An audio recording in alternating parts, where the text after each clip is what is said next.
चलो दोस्तों, आज जिस कहानी के बारे में हम आपसे बात करेंगे उस कहानी का नाम है बैटमैन। साथियों, इस कहानी की शुरुआत होती है गोथम शहर से, जहां पूरा शहर हैलोवीन का जश्न मना रहा है। पर इसी बीच एक नकाबपोश सीरियल किलर रिडलर शहर के मेयर डॉन मिशेल जूनियर का मर्डर कर देता है। इसकी खबर मिलते ही बिलेनियर ब्रूस वेन, जो कि पिछले 2 सालों से बैटमैन बनकर शहर को संभालने में लगा है, गोथम सिटी पुलिस के साथ मिलकर इस मर्डर को इन्वेस्टिगेट कर रहा है।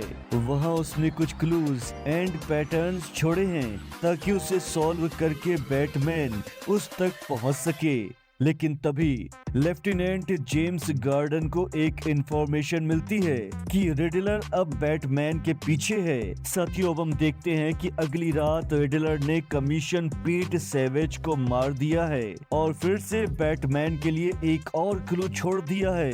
बैटमैन और गार्डन को पता चलता है कि रिडलर ने मिशेल की कार में एक थंब ड्राइव छोड़ी थी, जिसमें एक लड़की अन्निका कोसोलोव के साथ मिशेल की एक एक्स्ट्रा मैरिटल अफेयर की पिक्चर्स थी। ये पिक्चर्स आइसबर्ग लाउंज के नाइट क्लब की थी, जिसे क्राइम बॉस कारमाइन फाल्कोन का lieutenant Oswald the Penguin Cobblepot चलाता था। जब वो पूछताछ करने वहां पहुंचता है तो पेंगुइन इस बारे में कुछ भी नहीं पता होने की बात कहता है। लेकिन तभी बैटमैन नोटिस करता है कि सेलिना काइल, अन्निका की जो रूममेट है, जो उस क्लब में एक वेट्रेस का काम भी करती है, अन्निका गायब है। इसीलिए बैटमैन उसका पता लगाने के लिए सेलिना को आइसबर्ग लाउंज भेजता है, जहां उसे पता चलता है कि जिला अटॉर्नी गिल कोल्सन की तरह ही सैवेज फाल्कोन भी पेरोल पर ही है।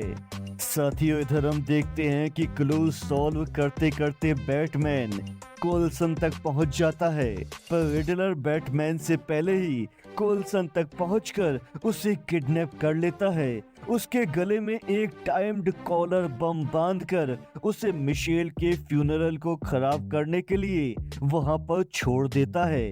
लेकिन साथियों, जब बैटमैन आता है तो रिडलर कॉल्सन के फोन पर उसे कॉल करता है और कॉल्सन को उसकी तीनों पहेलियों का जवाब नहीं देने पर बम से उड़ा देने की धमकी देता है।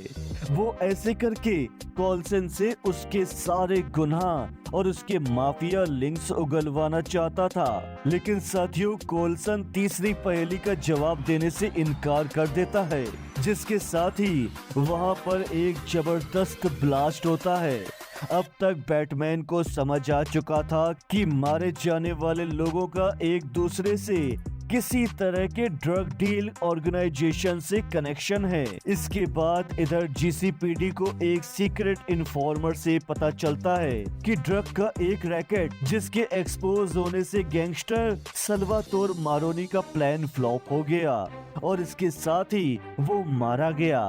बैटमैन और गार्डोन ये अंदाजा लगाते हैं कि शायद ये सीक्रेट इन्फॉर्मर जो बार बार उन्हें ऐसी इंफॉर्मेशन देता है वो कोई और नहीं बल्कि पेंगुइन ही है, जिसे एक ड्रग डील के लिए ट्रैक करते हुए उन्हें पता चलता है कि मैरोनी का ऑपरेशन अब फाल्कोन संभाल रहा है। इस ड्रग डील में कई करप्ट जीसीपीडी ऑफिसर्स भी शामिल हैं। दोस्तों, आगे हम देखते हैं कि सेलिना एक कार से पैसे चुराने की कोशिश कर रही है और तभी वहाँ एक कार के ट्रंक में उसे अन्निका की लाश मिलती है। बैटमैन अब पेंगुइन को देख लेता है और उसे पकड़ने के लिए उसका पीछा भी करता है। पीछा करते करते बैटमैन पेंगुइन को पकड़ लेता है, पर गार्डन से उसे पता चलता है कि पेंगुइन इन्फॉर्मर नहीं है। बैटमैन और गार्डोन रिडलर के क्लूज को डिकोड करके एक ऑर्फनेज तक पहुंचते हैं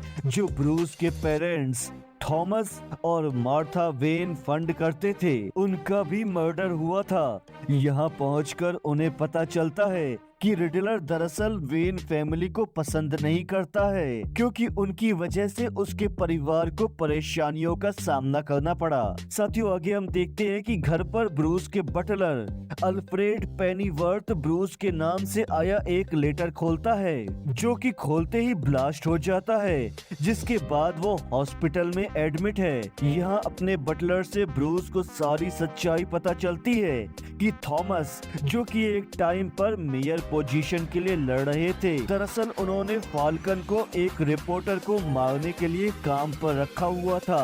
अल्फ्रेड कहता है कि थॉमस ने फाल्कोन से उस रिपोर्टर को सिर्फ चुप रहने की धमकी देने के लिए कहा था। उस रिपोर्टर को सिर्फ चुप रहने की धमकी देने के लिए कहा था, पर फाल्कोन ने उसे मार दिया। इसके बाद थॉमस ने खुद को और फाल्कोन को पुलिस के हवाले करने की सोची, पर फाल्कोन ने थॉमस और मार्था को चुप कराने के लिए उन्हें ही मार डाला।